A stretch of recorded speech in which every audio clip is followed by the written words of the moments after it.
Thank you everybody for coming. This is mantra meditation. It's sometimes known as Bhakti Yoga. There's many types of yoga. Hatha Yoga. And this is the yoga of love. It's called Bhakti Yoga.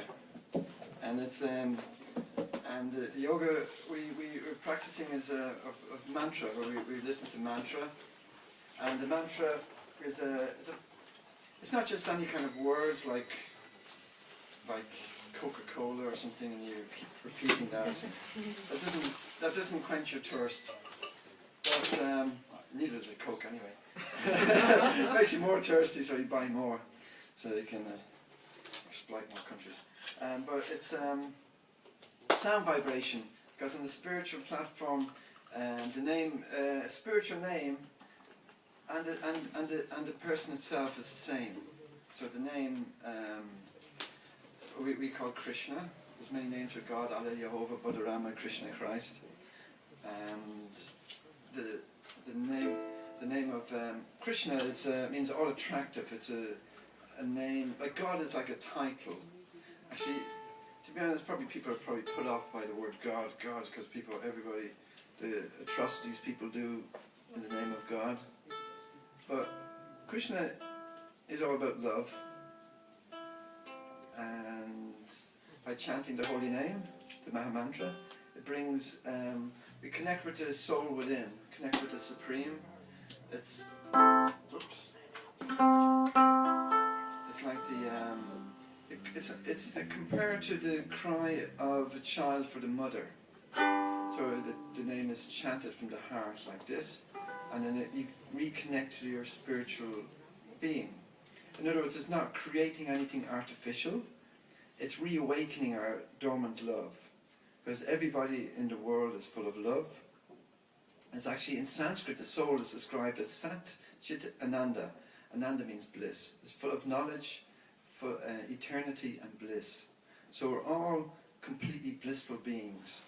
Everybody, the pigeons on the street, the trees on the side of Caledonian Road, the bugs in Regent's Park, they're all eternal spirit souls, and they all got a connection to the Supreme. And just they're temporarily covered by illusion. So the mantra is for cleaning the heart, cleaning the vision, and there you see who your real self. Do a little bit more chanting, but the guitars are out. Last night we were in Nottingham. We had a little festival in Nottingham, and it was nice. There's about 250 people turned up, and we put up some drama. I had a magic show. Actually, part of the magic show was quite funny. We had I'll read you the words. I got my words here. Because didn't get home last night till 1 in the morning. I produced this rabbit. The rabbit appears. At the end of the show, rabbit appears, and then some of it. Anyway, rabbit appears, and then we sang this song. I said, I love my bunny, he loves me, he nibbles the grass and the leaves from the tree. I love my bunny till the day I die, I'll never cook him in a pie. and then there was a chorus where the whole place was singing, I love my bunny, he's a spirit soul, I love my bunny, he's the spirit soul. Because what happens actually is, cats, dogs, budgies, they're pets, and cows, pigs, sheep, lambs, they're lunch, And rabbits are actually a pet, but also lunch for some, depending on your consciousness. So he goes, your cat, your dog is a spirit soul, your cow, pig, sheep, horse or foal, your guinea pig, hamster or iguana. If I asked you to eat them, you wouldn't wanna. You wouldn't eat a puppy, you wouldn't eat kitty unless you're from a Korean city. You love one, and this is my point, where the other becomes your Sunday joint. I love my bunny. He's so cute. I speak out for him because he's mute. Say no to the burgers, chicken nuggets, rabbit stew. Live a life kind to all, without further ado. It's quite funny, you know. Funny idea, there was over 200 people singing about my bunny's spirit soul. Anyway, we're doing chanting a bit more.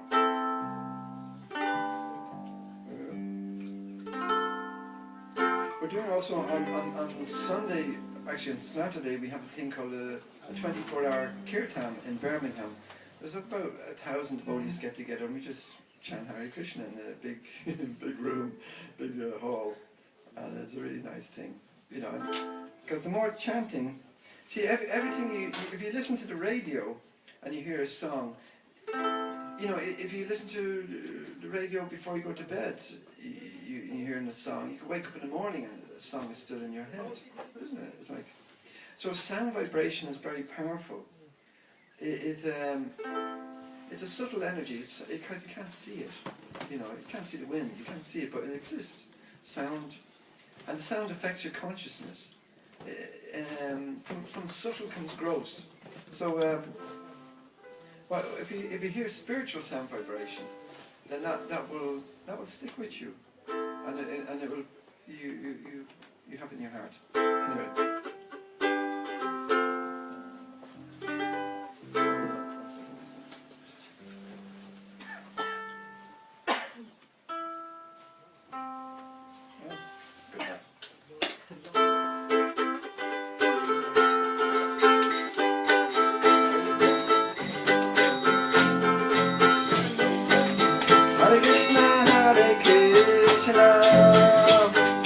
Krishna Krishna Hare Hare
speaker tonight is...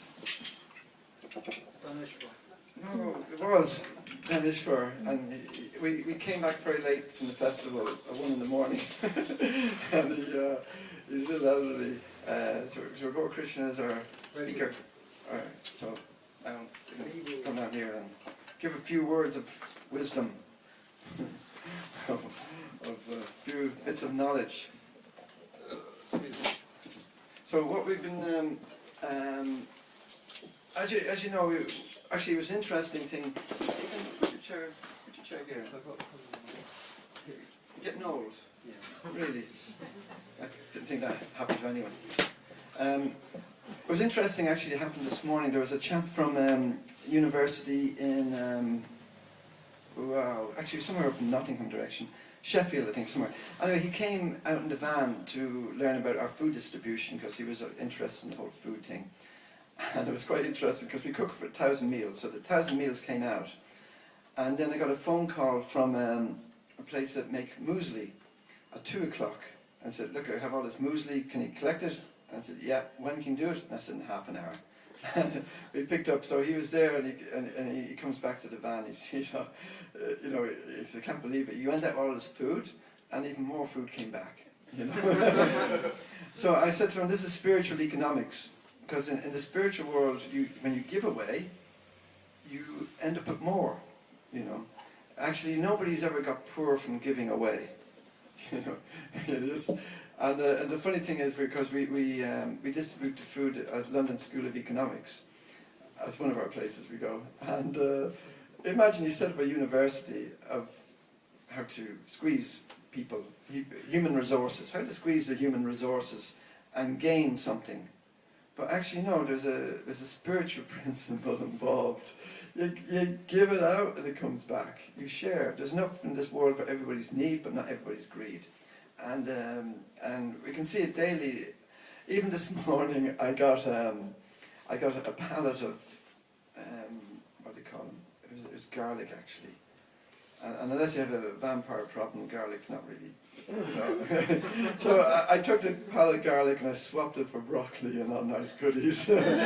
So it's a whole thing of diverting our projects of diverting food from landfills and bringing it back into the community. And lately we're working on it. We have this very nice garden composting project going. We're making all the nice posters, and the plan is to invite actually Paul McCartney down to open it. But it's a whole thing. Paul McCartney is trying to present this meat-free Monday. He was trying to say, okay, if everybody gives up meat from Monday, then the environment will be so much change and be so much benefit for the world and the animals. And because so it's the meat industry is destroying the planet quicker than the diesel and the car industry. You know, there's more pollution involved there. So we're in this garden. We're trying to make that presentation, and we recently put up a big poster, a massive poster about famous vegetarians, and people are amazed. This person's vegetarian, that person, this, because we're living in this world of celebrity culture. People look to, and then Bhagavad Gita actually says that. Actually, it says. There's one verse, whatever a great person performs, whatever a great, well it says man, but whatever a great man performs, come and follow in his footsteps. And whatever examples he sets by exemplary acts, all the world pursues. So when someone does something wonderful, it's like, oh, people get inspired. So Paul McCartney's doing his bit, so we're, you know, this is very good. And a lot of it is based on knowledge, because what happened this week actually is quite funny. I took, remember, we took Ian out, the old man. We have an old man called Ian. I take him out from the old folks' home. And the thing what we do is, after we finished all the meals and everything, we feed the ducks, you know. Anyway, he likes to feed the cracks, you know. Come on, Ian, let's feed the cracks, you know. He's losing it a little bit. He's a good friend, you know. So we're feeding the ducks, and next thing, there are all the regular mallards, you know, there's a few Canadian geese. I don't know why they're called Canadian geese. Probably never been to Canada, but they're there anyway. And the next thing, we're feeding the mallards. The next thing, there's this mallard that is double the size of the other guys. And then I realised what happened was, I have a friend. When I'm collecting food, I actually go to Costco. I collect the food in the morning. You know, they throw all their goodies. You know, they don't reduce the price; they just throw it all. And there's a Christian group that collect the meat and stuff, at the same time, cakes and stuff. So there's one of the guys there, he has 3 ducks, and they're pets, pet ducks. And he had 3 dogs as well. And because it's kind of mating season, I think the ducks are actually trying to mount the dogs. And anyway, he couldn't keep the 2 of them together, so he asked me to take the ducks. I said, just drop the ducks down, you know. So he dropped the ducks at the temple because we have a big pond and ducks are everywhere. So a few more ducks not going to make any difference. Actually, don't tell anyone. I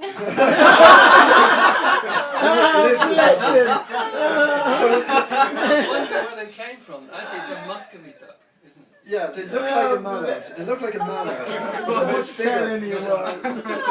I know they're not the same breed, but they looking like the mallard. It's just grown like bloody mallard. It's freaking huge, you know. And so, but what happened was, so the guy he was very concerned for his ducks, you know, and he was wheeling out the trolley with me, you know. I said, how's Dolly doing? How's Dolly doing and Eric, you know? I said, they're fine, they're having a great time. I was feeding them yesterday with Ian, I couldn't believe it, it's a big duck, you know. And, but he didn't, I said, but I know, his name is Peter, but don't you know that in the trolley that you're loading up your trolley with is Dolly's brothers and sisters, because they sell duck in Costco. So, but he's not equating the thing, this is my friend the duck, and that's lunch, you know. He's not equating that was also Dolly and Eric, you know. Yeah, yeah. And now they're in the trolley, you know. They've been killed, you know. And so anyway, I just thought I'd tell you a story because the guy who came for the food thing, he stayed over at the temple last night, and we were walking along, and he has his dictaphone, and he was telling him the stuff, and we came across the ducks, you know, and said these are the lucky ducks, you know. What did he say? I mean, when you said that to him, he must have thought about it. They don't equate, you know. But didn't he have a response? Not really. Oh, cool. A lot of people don't think about it much. And also, sometimes our philosophy is based on our desire, you know. We don't really want to change our diet. We like to eat the duck, you know, so we don't really hear that the duck was my friend Dolly, you know. Because the ducks are actually, you can pick them up actually, these ducks, and a nice duck, you know, you can pick them up, you know, they're actually tame, they're pets. And that was the thing with the rabbit last night, the program was the rabbit. When the rabbit appeared, everyone, oh, the rabbit. So I sang the song about the rabbit. And because people don't think, well, the rabbit pie. And actually what happened when I was, years ago, I was a social worker in Ireland, and we used to take these kids on holidays. And there was one of the guys brought a shotgun along. You probably can't really do that. Yeah, we're going on a kid's holiday. I'm going to bring my shotgun, you know. He brought a shotgun, and he was shooting rabbits in the morning, you know. And he skinned them and everything, and they were in the pot. And actually, what happened was, where I was working, there was an ex-priest, an ex-nun, and an ex-monk, and myself, you know. They were the social workers. And the nun says, she opened the pot and she turned to me and said, you know, they actually look like fetuses, you know, because they don't have the head anymore and the little body, you know, they look like fetuses, you know, that's it, I'm going to eat these guys, you know. It was like, because we don't think, many people that do things, the children think that the McDonald burger is growing on a tree. And Ronald McDonald, actually, the clown, became a vegetarian. The clown became a vegetarian. It was great. You know? Yeah. Anyway, I'm hugging, so we're handing it over. How long have we got? Should everybody get when the food comes down, that's an indication. Questions. And going to load up the plates. Actually, I can tell you a story about one of these ducks. Actually, there used to be more than one. There's only one there now. Yeah, it doesn't matter. But the ducks, no, you'll see there's another one. There's 2 now. These big ones? Yeah, the second one. Oh, you brought another one? Yeah. Oh. Don't tell anyone he says yeah. The story was that this original Muscovy duck, I looked them up, it's called a Muscovy. Oh, no. Are you talking about the big fat duck? Yeah. No, these are... Oh, these are actual mallards, or something? They look like a mallard, but double the size. Oh, really? And there's a white duck. Yeah, there's It hangs out of your white duck. there's a pair of white ducks. Yeah. No, but actually there was one Muscovy duck. Yeah, the big one, yeah. Yeah, Like big a one. turkey. Really, yeah, like a turkey. Like a really ugly guy. He's got a red face, you know, nubbles all over the place. And he was really neurotic. I was noting he's quacking all over the place. He couldn't make friends with anybody because nobody liked him. The geese, they didn't want to know him. He was chasing after the geese, trying to make friends. And then the smaller mallards, because he was in between the size of a goose and a mallard. And he was really, you could see he was suffering, this duck. And couldn't make friends with anybody. And then I noticed, see, these geese, they may well go to Canada actually, because they disappear. Over winter they go up to, actually probably Russia or somewhere like that. They do fly a long way, these geese, that's what they... so they all went away. There was about 9 or 10 geese. And they went away, and I noticed there was one goose left, Canadian goose. And it didn't leave because it had a bad wing. It couldn't fly. So that was Krishna's arrangement. And now, old Muscovy duck, he's happy as Larry because they made friends. Oh. They probably work together everywhere. This lame goose and Muscovy, they're happy. They formed a friendship. So now he's definitely calmed down and he's more. So that's Krishna's arrangement for you. He's desperate for a friend and now he's got one. So apparently he's got a few more now. Anyway, Parasuram mentioned Bhagavad Gita. So is anybody here who's not read a word of Bhagavad Gita? Me. Yes. Would you believe? So some of you don't know anything. So some of you don't know anything about the Bhagavad Gita. Some of you know a lot about it, maybe. So Bhagavad Gita is our basic book, which explains all the philosophy, the basic philosophy which we need to know, and it's summarized in the second chapter. The second chapter is called Contents of the Gita Summarized. So I'm just going to give you a little summary of the summary of Bhagavad Gita. And there's 4 sections to this second chapter of the Bhagavad Gita. Before I start, I'm just going to ask for the blessings of the previous teachers and things so that we can actually enter into this subject. And we have one mantra which invokes auspiciousness so that we can all understand. So I'll just chant that. If you know it, you can join in with me. Om Agyan Timirandasya Gyananjana Shalakaya Chakshu Meditam Jena Tasmai Shri Gurave Namaha. I was born in the darkest ignorance, and my spiritual master has opened my eyes with the torchlight of knowledge. My eyes were darkened by blinded by the darkness of ignorance. Nama Om Vishnu Padaya Krishna Prasthaya Bhutale Shrimati Bhagavad Swami Nityananda. Nama Om Vishnu Padaya Krishna Prasthaya Bhutale Shrimati Bhaktivedanta Swami Nityananda. Namaste Saraswati Devi Gauravani Pachani Nivishesha Shunyavati Prashanta Prashatarani. So Gita, how do you spell Gita? G-I-T-A. Gita. Double E. Some Indian people, or people of Indian origin, he's a coconut. You know what a coconut is? Apart from that, a coconut is somebody who looks Indian on the outside, but inside they're English. They're Western. Hey, what happened to we're not this bloody? We're a spirit soul. It's just a term. I'm like the duck. No, that's true. Anyway, so Gita. G-I-T-A we're spelling it. No, that's the Hindu way of spelling it, G-E-E-T-A. But, so G, can anybody tell me what G stands for? Any ideas? God. Good idea, but no. That's not what it stands for in this context. It does, Grace. obviously. Sorry? Grace. Grace, very good suggestion, but not in this case. Any others? Guide. Guide, getting very close. Ooh, yeah. very close. But Guru? Guru, yes, well done, you got it. Guru.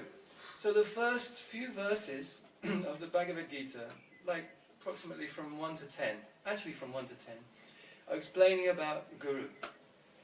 So most people nowadays, even in the West, although it's a Sanskrit word, Guru, they know what Guru means.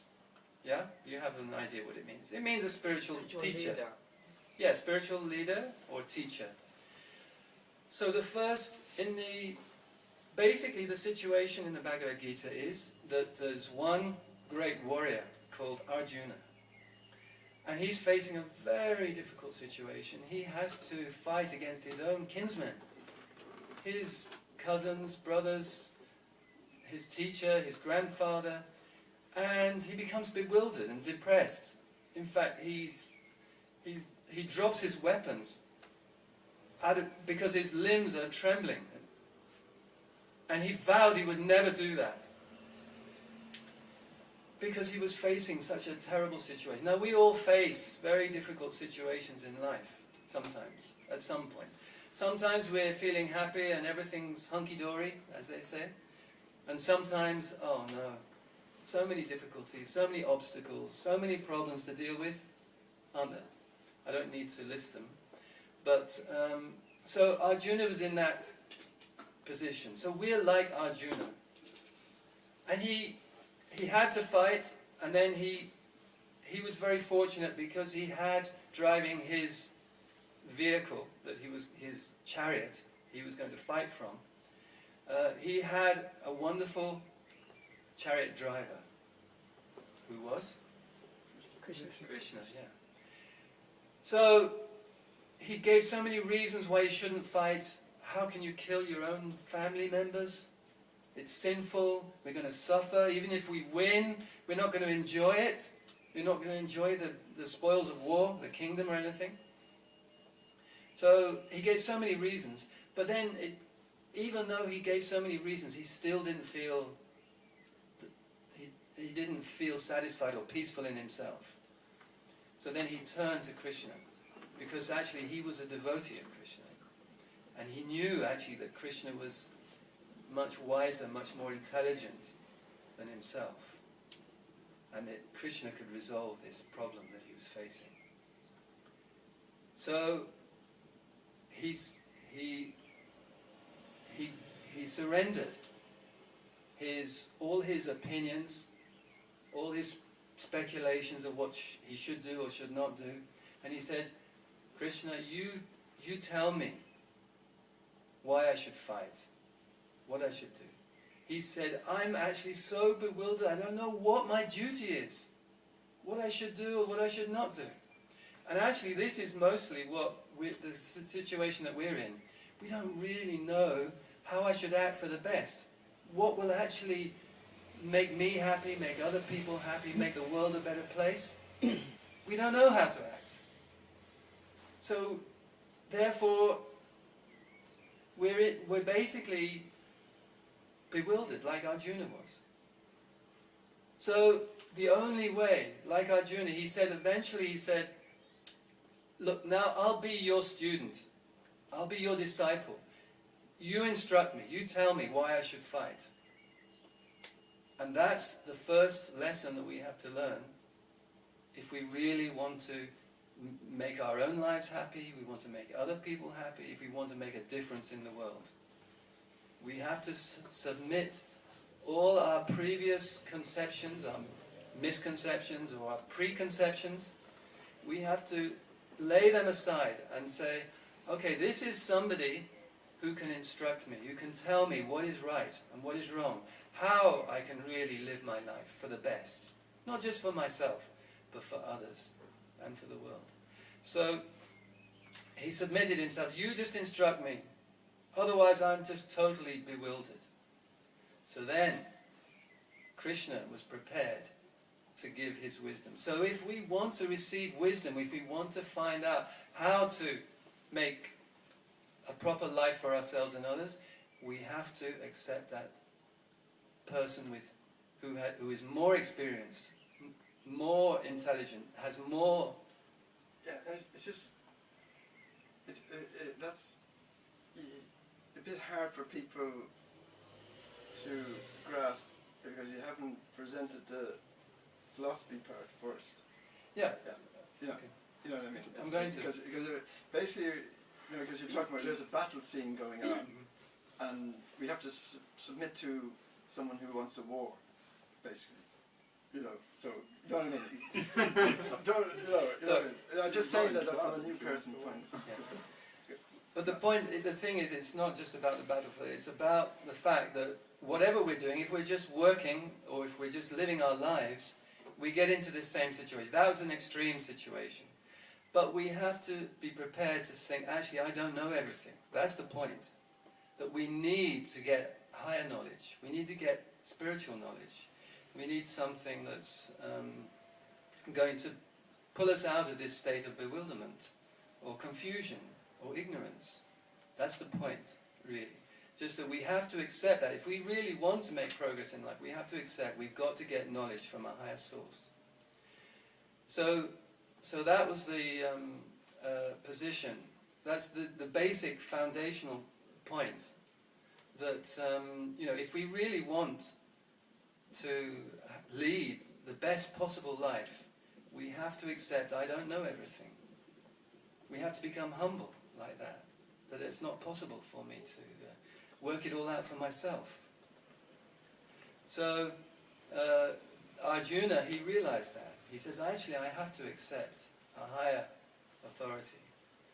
So then that person who is capable of giving that knowledge to us, which will actually make all the difference in our lives, will be able to impart it to us, and we can receive that knowledge. Otherwise, it's impossible. It's like there's a wall in front of us. We can't break through that. So we have to set aside all our own preconceptions, and then we become open. We become receptive to higher knowledge. So that's what Arjuna did. He actually became receptive, and that's what we have to do. We have to become receptive. And although we may have so much education and so much learning in the world, been through higher education or whatever, when it comes to spiritual knowledge, then we have to realize actually that it's the same as all that other education. You have to receive it from a person who is expert in that knowledge. So because many people say actually that you know, I'm my own guru. And others might say, well, if you accept yourself as a guru, then you accept a fool for a guru. Like that.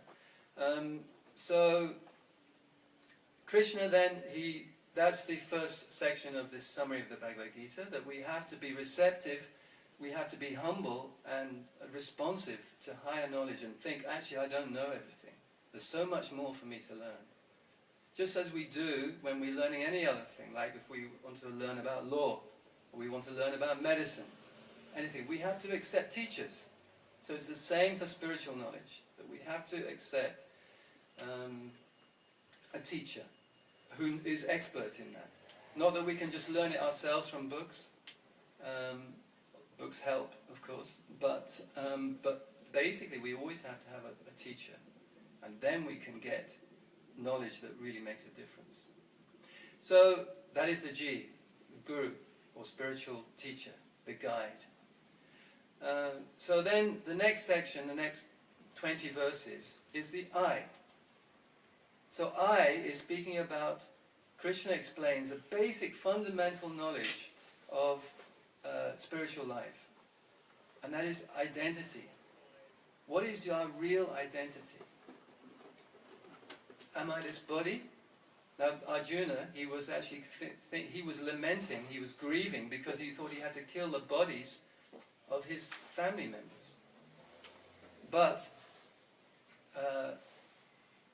Krishna said, well, actually no, you can't do that. It's not possible for you to kill them. You may kill the body, but actually they are eternal spirit souls, just like that bunny and those ducks. They're the eternal spirit souls, the same as you and me.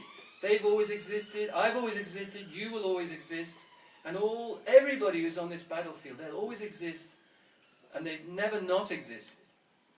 So that's the same situation. We have always existed since time immemorial. There never was a time when we did not exist, and there never will be a time when we don't exist. So when you realize that, you realize actually you can't kill anybody. The soul is indestructible. It can never, no weapon can harm it in any way. So this is this Krishna's first instruction. So this is what we have to first of all realize if we really want to make progress in life, that it's not about this body, that there's something deeper within us, which I'll come back to. The second section is T, G-I-T. Transcendental? It could be, but actually it's a mix of the transcendental. It stands for two dharmas. Now dharma means duty, or it means, sometimes it's translated as religion, but it doesn't really mean that. It really means, actually, what is the essence? What is the essence of the intrinsic characteristic or qualities, in this case, of the soul? What is actually the real quality or the characteristic of the soul? Just like, for instance, what is the real essential quality of sugar? Sweetness. It's sweet, yes. If it was not sweet, it wouldn't really be sugar. And of water? Wet. It's wet, yes. So, more important is to know what is actually our essential characteristic, each of us as individuals. And that is that we are spirit souls, and we're actually part and parcel of Krishna that Parasuram was talking about. And that our purpose is to serve the whole. So Dharma really means the duty, what we really should be doing, what will make us happy. So, but there's two Dharmas. Actually, there's our everyday, you could call it like material duty. In other words, we have to look after this body, keep it clean and feed it and all that kind of thing. Do so many things, and towards other people, our family, friends, society, community, nation maybe, we may have some duties in relation to those things. Like we have to do some work, and we have to look after our children or parents or whatever it may be. We have some duty. But along with that, there's another, because this T stands for two dharmas, or two duties. And the second one is our spiritual, our eternal duty. And that means to develop our relationship with the Supreme, Krishna, and how we can serve and learn to love Krishna. So that is actually the real purpose of the soul, what it's really meant for. But if we neglect it for the sake of our material duties, looking after just the everyday things of life, then gradually we become more and more, that side of our life becomes more and more dwarfed or shrunken. And that's why we feel unsatisfied, because we're not developing our eternal spiritual nature. The right way forward in human life is we have a balance. Okay, we have to do some duties, some regular duties, looking after others and our own needs, but along with that we should not neglect our spiritual need, which is the essential need, what will really make us happy, what will really give us the fulfillment which we're always seeking. So Krishna explains about that, and he explains actually how we can work and work without attachment to the result of that work. Because if you do that, if you do your duty, you do the right thing without being greedy for the results, just like he said, there's enough in the world for our needs but not for our greed. So if we have that attitude that we actually just trying to just do whatever is necessary, live a simple life as possible, and then develop our spiritual life. And so therefore we do our duty, but we're not attached to the result of it. If there's success, all well and good. If there's failure, no problem. We just do our duty, and we know that we're doing the right thing.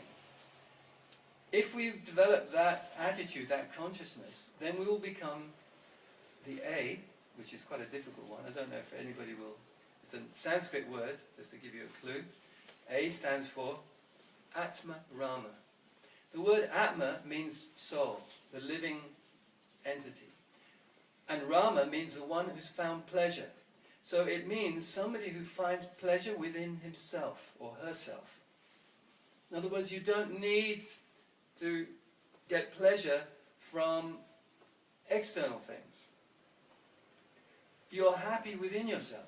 And it means that all the dualities of life, heat and cold, good and bad, young, old, health or sickness, these things don't affect you.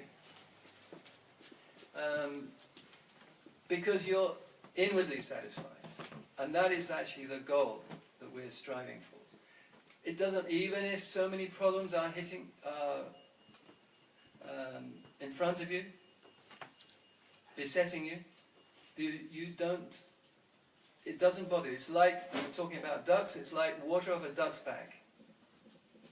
That water, it doesn't affect the duck. So in the same way, whatever life throws at you, if you've developed this Atmarama consciousness, this self-satisfied consciousness, self-realized consciousness, then anything can happen to you, and it doesn't matter, because you're fully satisfied within. You're not dependent on other people to love you, to praise you, to encourage you. You've got that strength within. You've got that happiness, that peace of mind within. So that's the goal that we're aiming for, to have that inner peace. And actually it's much more than peace. People talk about having peace. But actually it's, like Parasuram was saying, the nature of the soul is Satchitananda. It means full knowledge, it's eternal, full of knowledge, and full of bliss. So it's bliss, actually. So that's much more than just being peaceful. Peaceful could be boring, maybe. But blissfulness means you're very happy. Bliss doesn't mean just an ordinary kind of contentment, satisfaction or anything like that. It means extremely, just totally tasting something wonderful. And that's actually the goal of spiritual life. And that's what we can achieve with spiritual life, to actually feel that intense bliss or ecstasy or happiness. And it's not dependent on whatever's happening externally, or the external circumstances of your life.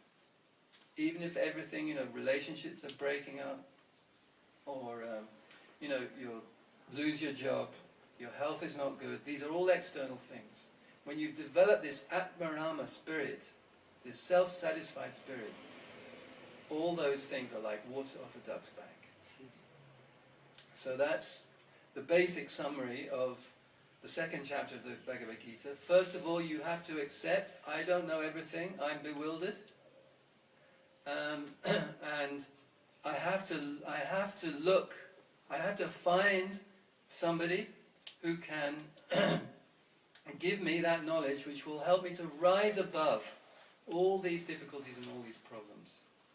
And just because we may not have found such a person in the past doesn't mean to say they don't exist. So we're very fortunate actually, because we are following a great spiritual master or teacher called Srila Prabhupada. Some of you know about him, some of you may not. Anybody here doesn't know? Sorry? Oh right, yeah, this is his picture here. So he was a self-realized soul. He was happy in his home in India, but because out of his great compassion for others, he left his comfortable, at the age of 70, he left his comfortable home, traveled to the West, traveled to New York, just to give the people of the West, the Western people, the opportunity for this spiritual knowledge. And then he traveled over 11 years, 12, 14 times around the world, just giving this knowledge, and established so many centers and temples, just so that we can actually learn this knowledge and we can be happy and we can transform the world, actually. So therefore we have so many books where Srila Prabhupada, he gave this knowledge. Therefore Bhagavad Gita is the basic textbook of spiritual knowledge, so it's important to read it. And but also many smaller books which are easier to read. I'm sure you've read some smaller, easier to read books, yes? Yeah. Bhagavad Gita. Yeah. So, which basically summarize the knowledge. So that's the first thing. Gita, or Guru, spiritual master. We must understand we're in a confused state in terms of knowing what is the goal of life, how we can what is the purpose of life, and how we can transcend all the difficulties, the dualities of life.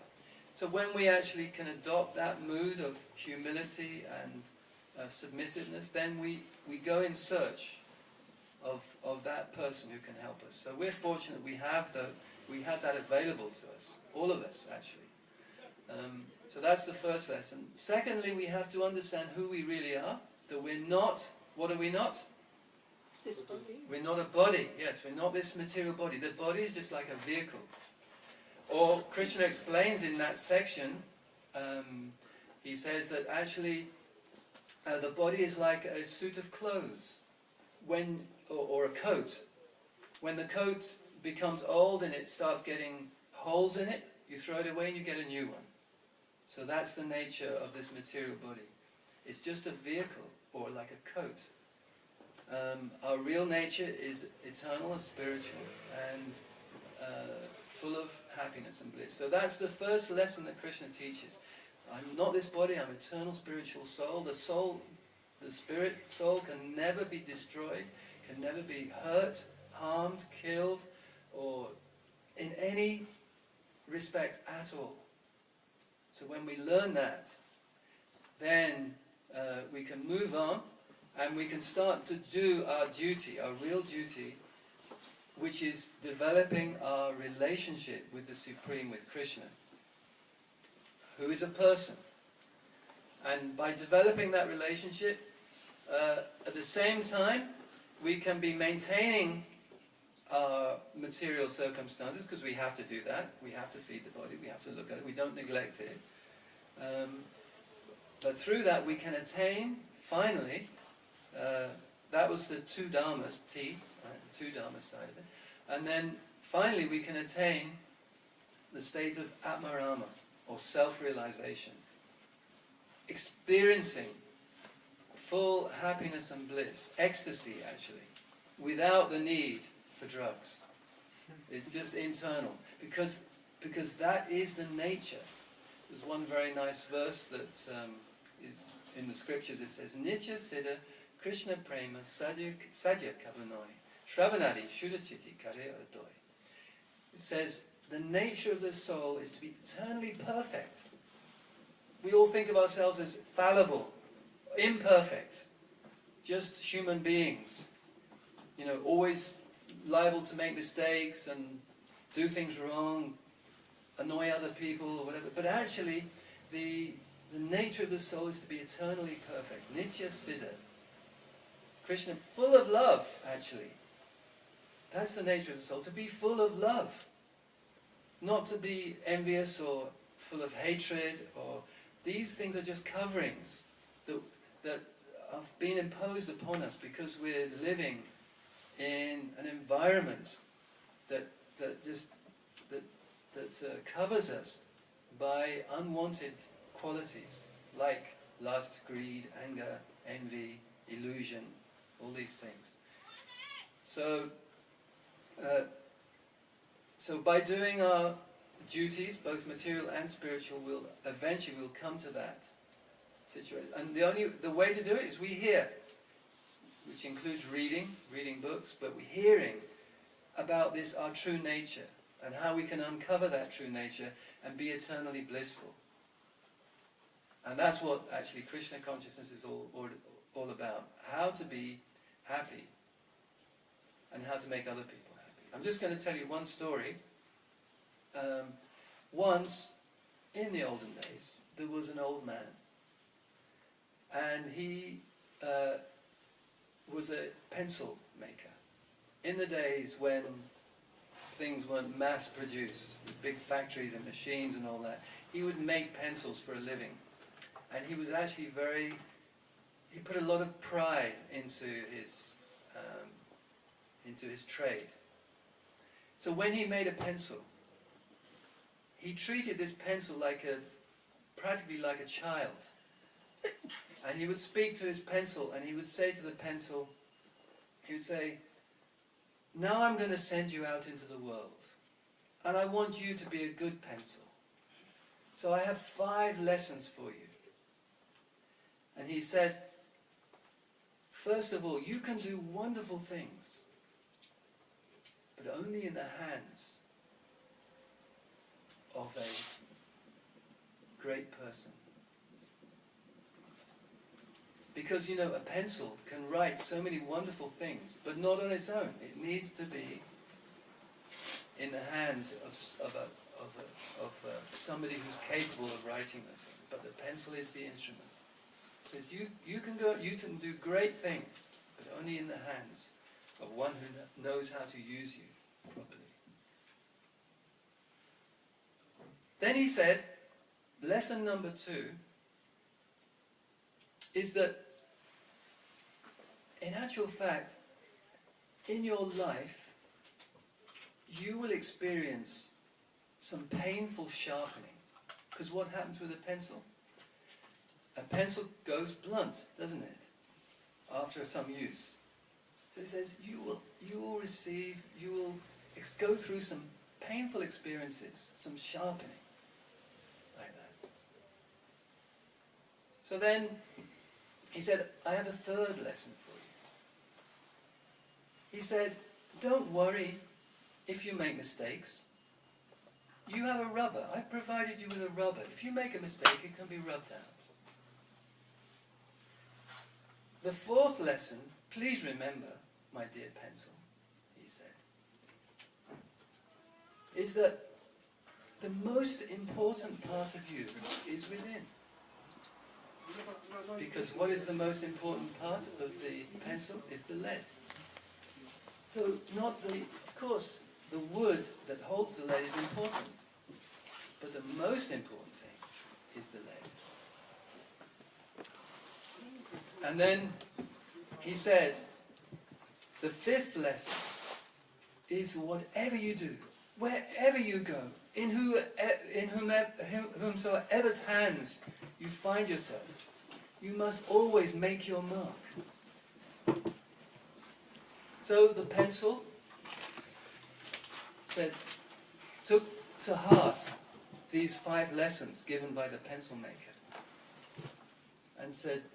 and went into the world to do its duty.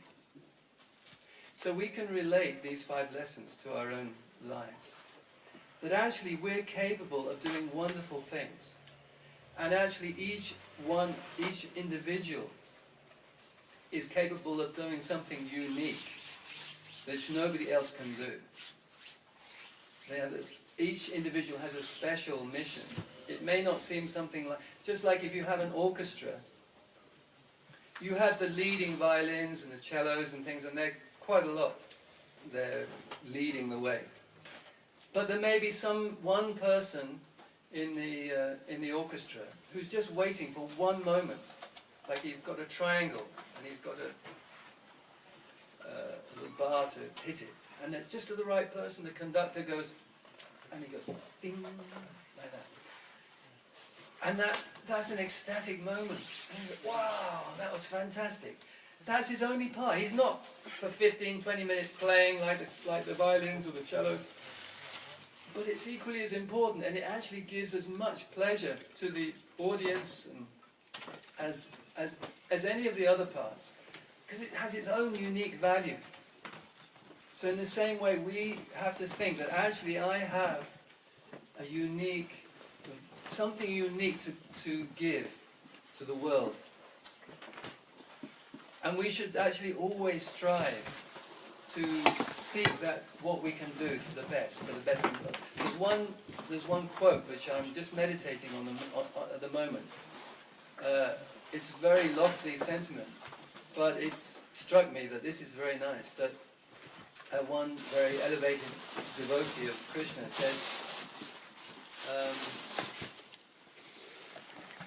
the greatest pleasure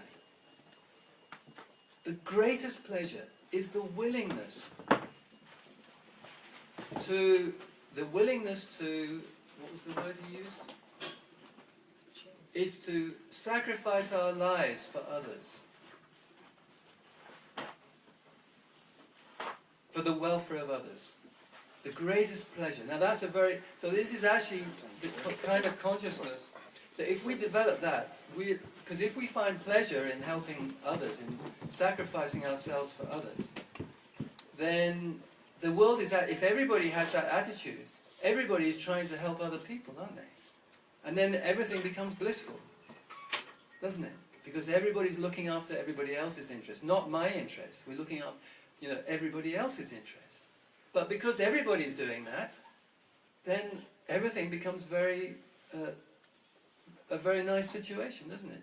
Everybody's expressing love and service towards everybody else.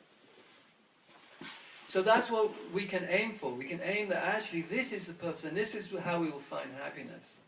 If we try to devote our lives to serving others. So, what was the second lesson of the pencil maker to the? Sorry. Yes. So sometimes we may feel painful experiences in our life. Have any of you ever had any painful experiences in life? Anybody not had any painful experiences? No? So that seems to be 100% unanimity there. We've all experienced painful experiences in life, yeah. Once I was driving a car, I had to pick somebody up from a hospital. Actually, it was from the psychiatric ward. And I had to take him home. And I said, and he looked really miserable, this person. I picked him up and I started playing George Harrison's his song. What's his most famous song? Yeah, My Sweet Lord. It was My Sweet Lord. Yeah, thank you. And then he says, "Oh, that's great. I always thought George Harrison was the best Beatle." And then I started talking to him, and he says, "Oh, you like George Harrison?" And I said, "Don't worry. You may think that it's just you're having a struggle in life, but actually everybody's having a struggle in life. But somehow or other we think it's just me. Everybody's happy, everybody's partying, everybody's got good relationships, everybody's having fun in life. But actually it's not like that. Everybody's suffering to some degree or other, more or less. So we'll all go through painful, but these painful experiences, they serve to strengthen us. They give us actually, they help us to, just like, if you want to become a good athlete, if you want to go to the Olympics, you have to make sacrifices, don't you? So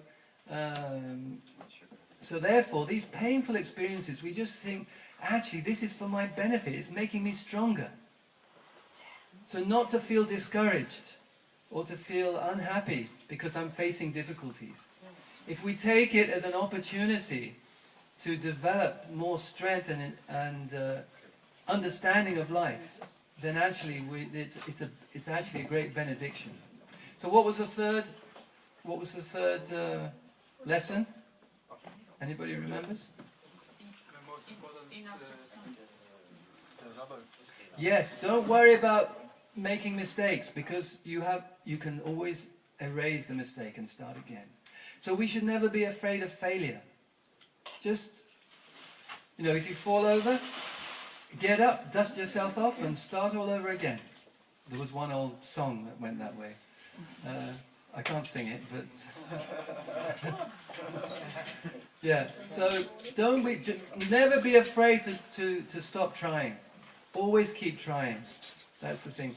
And don't be afraid of failure, because if we do nothing, we'll achieve nothing. If you fail, it's just another way that you've learned how not to do something. Like Thomas Edison was famous for that, wasn't he? How many times did he fail in his attempts to make light bulbs? About 10,000, I'm told, but I don't know the exact number. But he just took it as I've learned another way not to make a light bulb.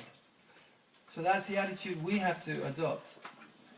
That actually is just teaching me something more if we go through suffering. What was the fourth lesson? Within. Yeah, the most important part is within. So it's not the body is not so important. It's the inside of you.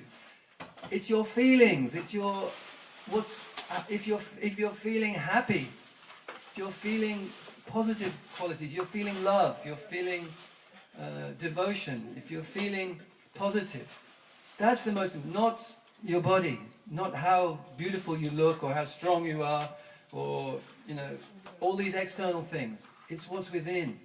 Your that unique contribution that you can make that nobody else can make. Every single person has a unique contribution to make in this world. We just have to seek it and we'll find it ultimately. And the final lesson was what? Make a mark. Yes, you must always make your mark. In other words, never just get lazy, apathetic, but if we should always be trying to achieve something worthwhile for others and for our own eternal benefit as well, for our own future benefit. So this is what we can learn. These lessons are what we can learn from the Bhagavad Gita. How we actually can do wonderful things. First of all, we have to learn how to be humble and accept knowledge from another source, not think that I know it all myself. Secondly, we have to actually understand our real identity, who we really are, who we are not, but who we really are. In other words, we're the soul, we're not this material body. And thirdly, do our duty. Do our material duty, but don't neglect our spiritual duty to develop the soul, the inside, the lead within the pencil. And finally, that the result will be we'll become self-realized. We'll experience happiness and bliss within. And it doesn't matter about the dualities of life, whether everything's going nicely in our ordinary lives. We're happy within, like that. Like water off a duck's back. All these problems, all these difficulties. So that's basically what I'd like to say today. So I hope you will actually read the Bhagavad Gita. It's very valuable knowledge. And there's many other books that we have as well, which will also give you the knowledge in a nutshell. If you find Bhagavad Gita a little forbidding, a little difficult. Because it's 700 pages, 700 verses and about 700 pages as well. So now the feast is being served, so it's time for me to shut up. Time for a question. Oh, okay, there's time for a question or two, if there's any questions, objections or anything. No, yeah, I have a couple of questions. Yeah. Since Krishna says that you can kill the body, but you can't kill the soul, Mm-hmm. then why mustn't the Krishna followers eat meat? Why is it sinful to kill an eternal soul since the soul just keeps on coming back? Because it's what? Well, Because it's an aggression. yeah, well, basically, that situation was a unique situation. ultimately, if Krishna sanctions something, the spiritual master, he sanctions something, then that is the thing to do. We don't just do things just because of like theoretical knowledge or anything like that. Yeah, the body is actually a gift from Krishna, from God, and we should not wish to harm it. We desire the good, the welfare of others, not to harm them. And every individual has been given, whether they're in the body of a duck, a goose, a human being, a cow, or anything, they've been given a certain life to live. If we interrupt it, then the problem is that we will have to suffer the consequences of that, of shortening their lives. We will have to take the reaction for doing that. Is So, it so that it's always like that you must never kill, or is it so that if you have No. to kill to survive, then yeah, no, that's, yeah, there are extenuate, the basic principle is that ahimsa, non-violence, we don't kill. But in certain circumstances, like for instance, if a human being was, you know, on a desert island or something like that, and there was just fish to eat, we don't eat fish either, then, okay, there's nothing else to eat, there's no fruits, there's no vegetables or anything like that, then in order to survive, but it's the exception. So we have to look at the principle and, you know, the details. In the fish, we've got to kill you to survive. Yeah, I mean, but we should realize, you know, what we're doing. But the main thing is we wouldn't want to do that, but if we have to, then it's permitted. is it then a hierarchy of life so that the human life is worth more than a fish life, or? It's more valuable than because in the human form of life we have the ability to understand spiritual matters.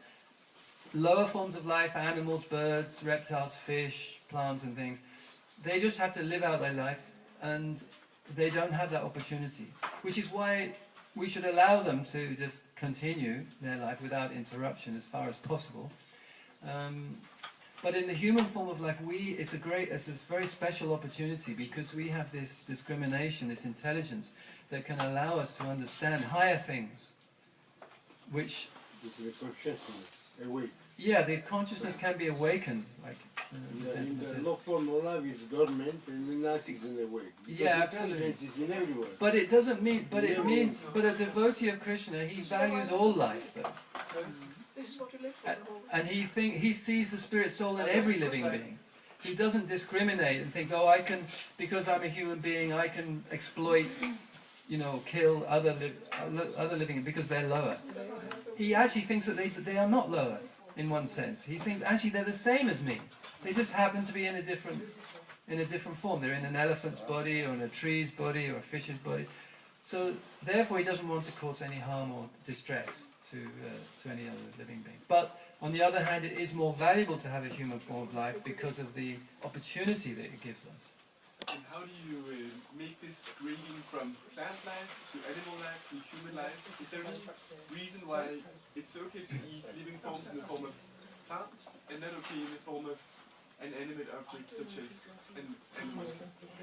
Yeah, because, well, especially with... just a little. Just of everything, or Just a little of everything, a little bit? like not that much, just like half. Sorry, what was the question again? It was, how do you make this grading from it's okay to eat a living, like life, in the form of a plant, and then go to the animate object of an animal? Okay, well, first, there's different levels you can answer that. One is that if you take fruit, for instance, you're not killing. If you take grains, the plant still survives. Like that. You know, like the plant, yeah, is still around. But actually, we're not just vegetarians. We're prasadarians. Prasad, do you know what prasad means? Preserve? No, it's a good idea. It means that it's mercy. It's been offered to Krishna first. It's been spiritualized. We've done it for a higher. We've cooked it with devotion to Krishna and offered it to Krishna. So that's what we really are. We're not just because monkeys are vegetarians generally, or pigeons, you know, but that doesn't make them greatly elevated souls. So. Small.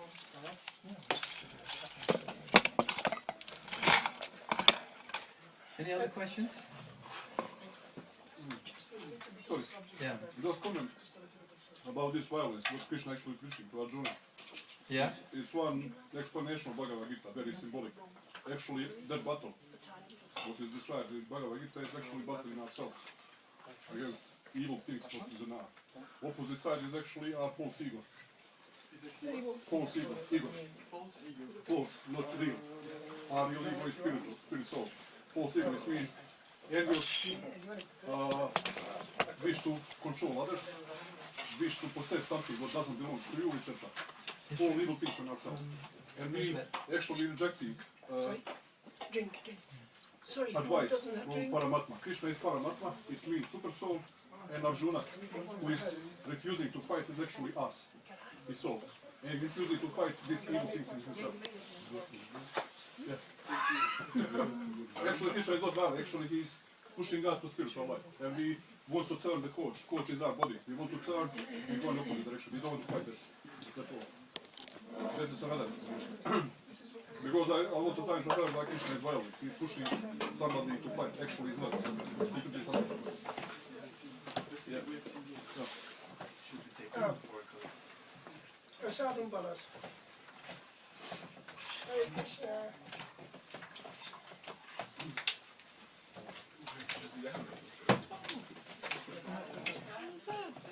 Is it okay to ask more questions?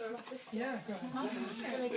If you can eat How and come? ask, Sorry? if you can eat and ask at the same time, that's fine. I can try. You know I'm a man to multitasking. We have But, cultural how come we are reborn and then forget everything? If the goal is this spiritual bliss, why aren't we reborn and then remember from this past? Why must we always be a struggle? Well, in one sense, it's a good question actually, but Hare Krishna, nice to see you. We got a bit confused because some people pass it. Yes, it's a good question because in one sense, any gain that we've made spiritually is never lost. Krishna says that actually in the second chapter. There's no loss, but it's just covered over. It's just like, you know, you may have lost one of your possessions, like a bag or something you have. You don't know where. You've left it at somebody's house. It still exists, but you don't know where it is. You're unaware of its location, wherever it may be. But then your friend looks in your bag and says, "Oh, this belongs to so and so." Brings you up and says, "Oh, it's here." So it's recovered. So then you, "Oh, yes, I've found mine." So the same way, whatever advancement we've made previously, it's just covered up. We've forgotten about it actually, but it can be very easily reawakened. But one reason why we do forget from one life to another is because we have to go through, well, the whole point of transmigration from one body to another is that we can try, the idea is that we've got certain desires that need to be fulfilled. In order to fulfill those desires, we get a new body.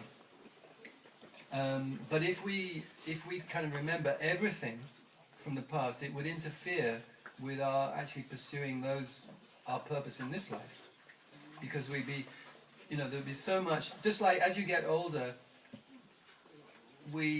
because we've had so much experience in life, that it's hard to sort of like cram in anymore. You know, you know what I mean. So, you know, like children are a blank slate, aren't they? So they can just start it afresh, and they learn very quickly. But as you get older, you're already crammed full of so many things. It's difficult to get rid of those things that you learned from before, and so it's difficult then to learn new things, because you're not in that state of mind like I was talking about in the first 10 verses of Bhagavad Gita. You have to be like a blank slate and just be able to accept new things. So that's the reason for it. And also because, between one life and the next life, we may have to go through many very, very difficult situations. Like birth itself, for instance, because it's explained in the Vedas, in the scriptures, that birth is a very painful experience, not just for the mother, but for the child as well. And it's such a difficult experience that actually the child forgets everything because it's traumatized like that. So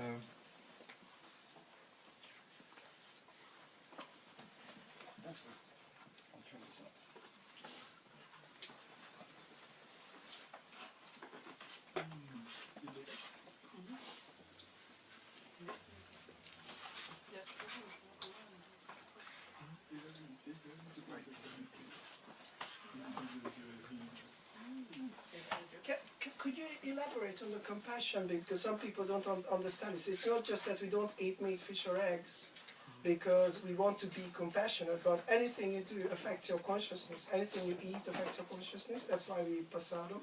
Yeah. And if we eat animals, or if we kill animals, or even if we just eat them, we are involved in the killing, so it affects our consciousness. So aggression comes into the brain. Before I started coming to the temple, I went through various vegetarian phases. And one of the reasons was because I heard that science proved that those who eat a lot of meat, especially if they have tendency to be aggressive, can be even more aggressive. It actually triggers that because of the way the animal is killed. And, so even science agrees with that, but our scriptures explain that if you kill, or if you are involved in the chain of killing by eating that meat, that animal, then you cannot develop compassion. So it's both ways. You already have some compassion, but you also understand that you cannot develop compassion if you eat animals. They are, spiritually, we are equal.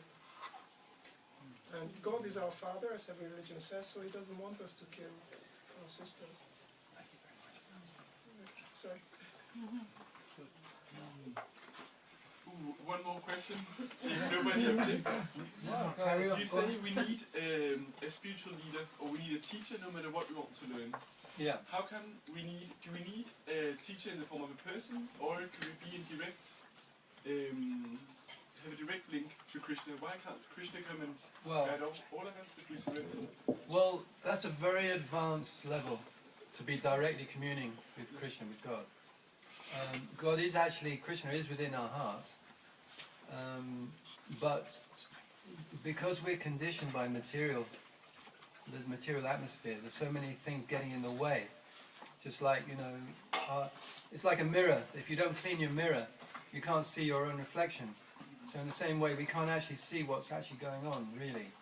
So therefore, Krishna provides a teacher, a spiritual guide, externally to us, who we can actually relate to in the way that we're used to, talking to somebody, seeing somebody like that. So although ultimately the idea is that if we're really on a high level, that we can actually commune directly with Krishna, with God, but it's a very high level, so most of us are not at that point. So we're just learning how to come to that point, and that's the purpose of the teacher, to bring us to that point where we can actually see Krishna everywhere, within everybody, and within everything, like that. But when we do that, then we're realized, we're Atmarama, we have that self-realization. So that takes work. It just, we can't,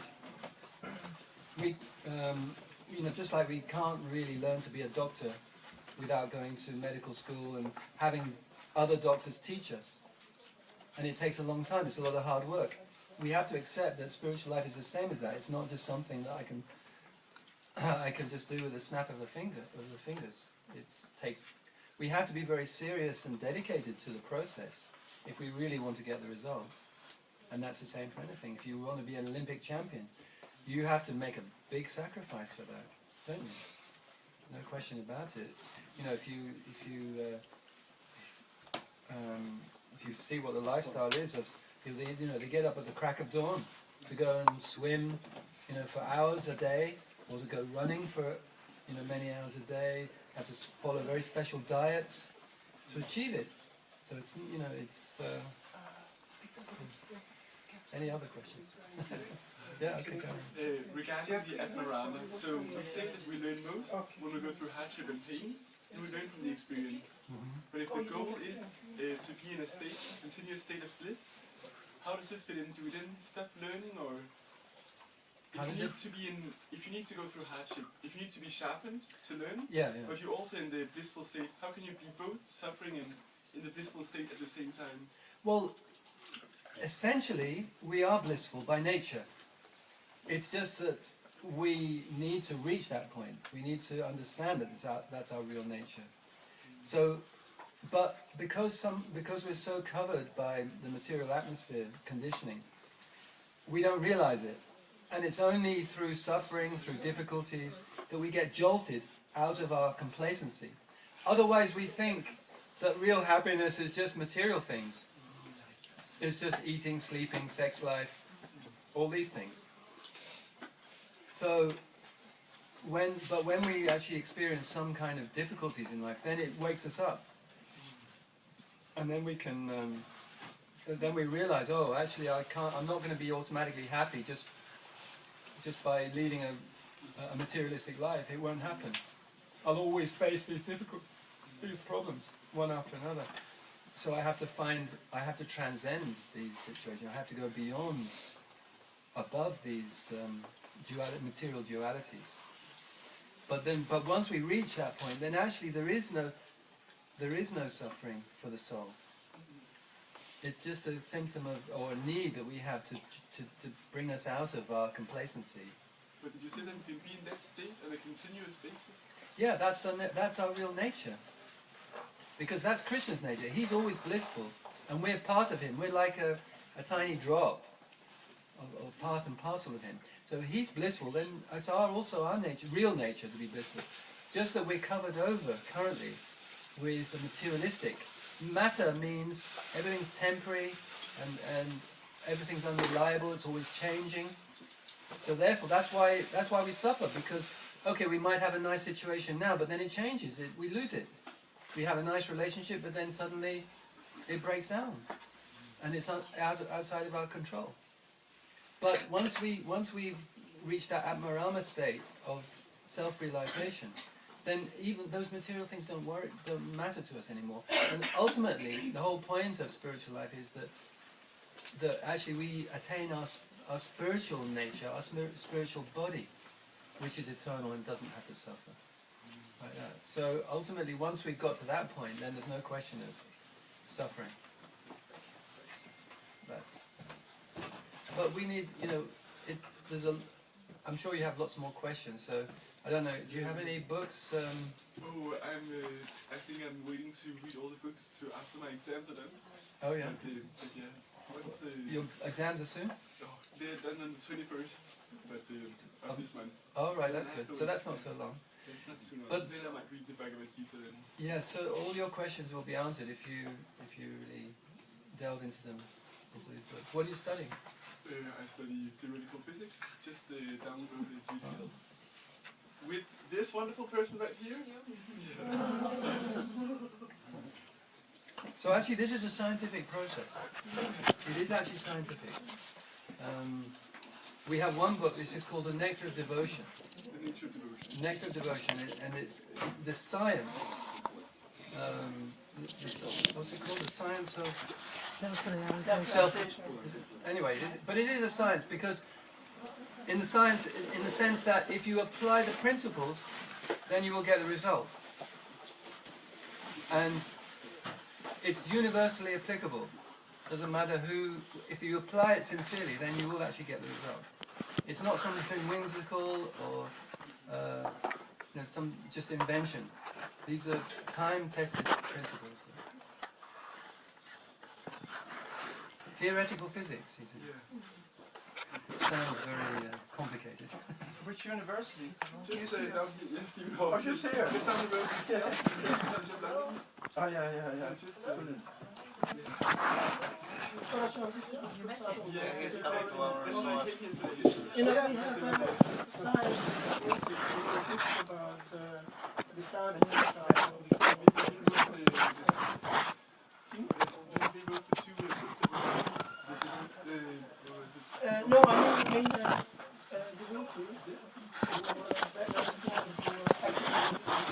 not in his body now, but we don't say somebody died because the soul never died. But he was a scientist at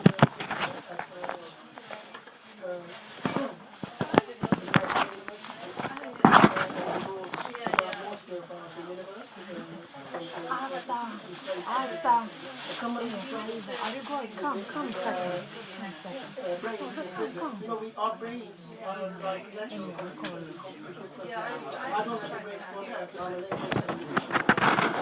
linguist and he wrote books about structure of the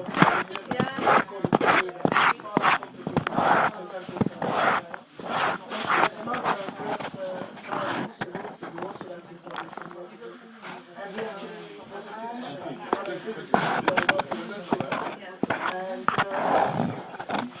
he was actually delighted, and he himself initiated the meetings between space with proper spirituality is a science, and they had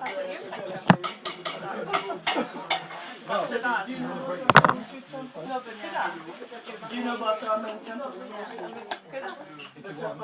give you a card, and I'll tell you where it is.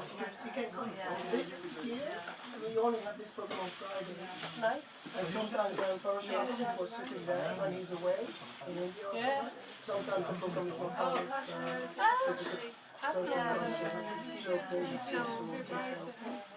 But the coordination is something yeah, it's so we have talks every day. Only in the morning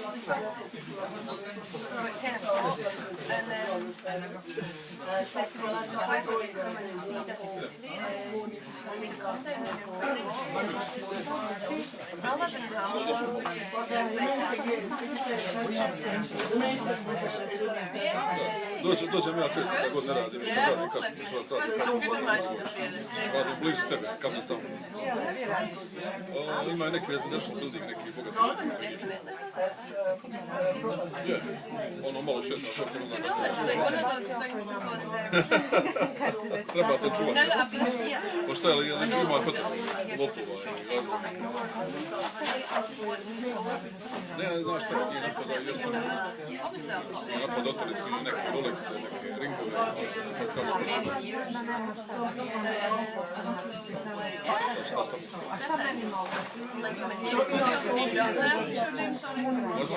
kako oni znaju koga se da mi nije čuvamo i da ono sami su krivi. Ostalo su security system toliko loše da je jako lako nisu stavili gdje treba fence. On otim, ali to ne, teško.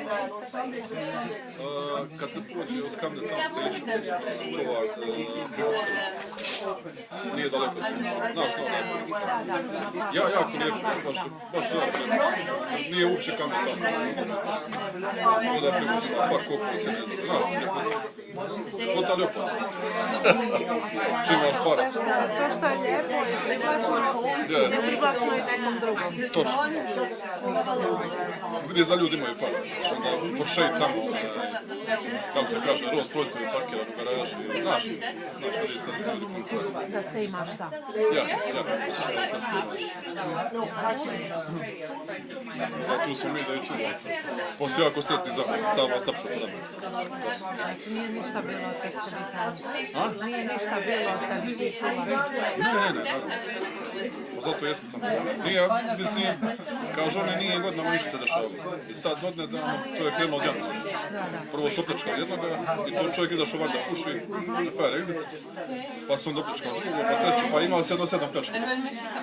Jer, znaš šta, jedno kad se... Kad se otvori novo tržište, onda svi novo. I onda su vidjeli da je to ono easy target. Easy target, da su krenuli sad na njih. Sad su vidjeli da je ono načao.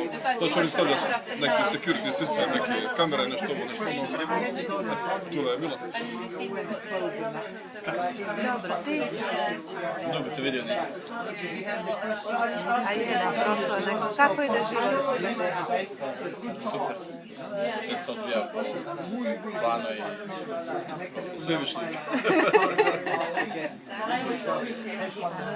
Samo nosiš ti neke knjige? A ne, to su prazni kontejneri cijela tjedna. Ja mi se knjige nosiš. Tako da sam sad, nisam se baš prežaravala, nije što mi je bilo previše. Kako te je selekcija sve? Nije baš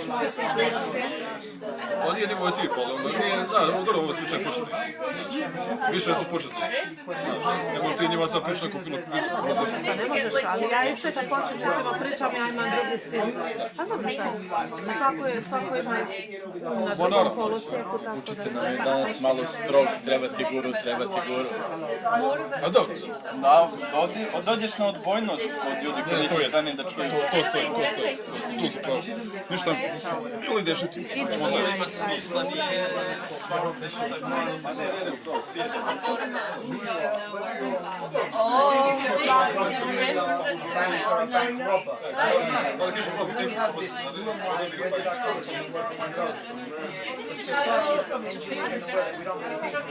I just suddenly got, I'm just tired, I had a migraine, so you should be normal of the Prabhupada disciple who wrote the book where what's your man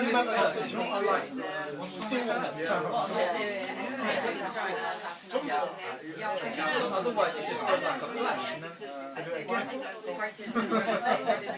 because he was quite a good deal. Next time I go somewhere else. His name I always remember. His name I always remember his picture. But on the board it says the stairs when you can take the lift. We're already doing this twice. The job done, get to the top. Anyway, you should have something they say. So I'm more of a we just here once a week on Friday. That place is open I remember from 7 in the morning all the way to 10 at night. 10 Soho Street. Just first left on top of the road station. Opposite Brighton. I read it, but I just remember there were many pictures there. And Sundays is really nice because the restaurant's open for free.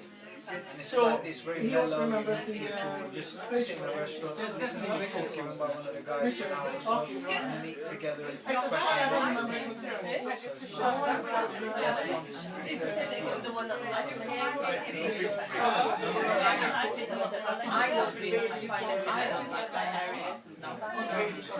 It's a real hub of like creative people. Just anything you want to get done, you always meet someone again because there are so many different types of people. So the network is like really strong. Even when you've got spiritual couples who know each other naturally anyway. But people who within 2 days you've got a flat, somewhere to live, a job, and they're in a band now at the weekend. It's like, okay, wow.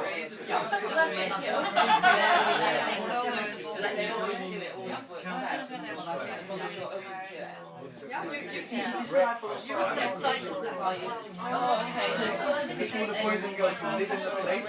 Morning time you can only guess in-house crowd. And that's the most fun. As you get over the day, you're more general public guests visiting guys. And on the real inside side with just the people, early in the road, they all feel like real spiritual atmosphere. When they're themselves, they're not kind of like, hello, welcome, how are you? That comes later on in the day. Early on, you feel I remember when I first started going like, you see all the people going home after their clubbing at 4:30, and then they open the door at 4:30 in the morning. So the 2 worlds are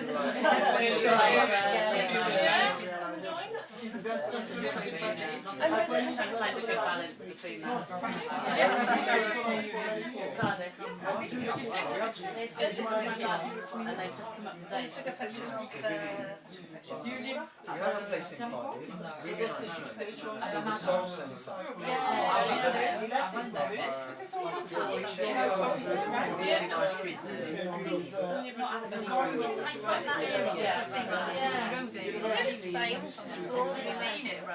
And then there's restaurants as well. The one we got in Soho is the same one. The boys there, they're really cool. I love them. When we get out of London, That's the what? we'll go up there to visit them. It's a place to go. We do 1,000 places a day every day. I'm going to go home now, sleep, wake up at 5 in the farm, get cooking, put it on the van, put it on the rickshaw, take it to the university and to the home the local community service.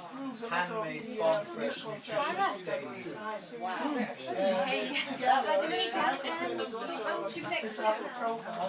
Just serve it in King's Cross, Camden Town, free at every single. And on our farm we have young people, much like yourself, from Spain, Italy, Ireland, Japan, traveling around the world. They live in the country, these boys who are in the kit, that's what they do. That's their life. Yeah? So they don't get paid. No, I am. I'm a part-time. Incognito. I have done it. I have got a set, yeah. My Batman, you know, I take care of it. It's really comfortable, especially in summer. It's really nice. That's what they call me, a part-time. But I've still got student loans to pay back. There's even a video. No, It's a for charities, I work with homeless people, so I'm lucky that for my clients I can send them here. Yes, it's complete success. I used to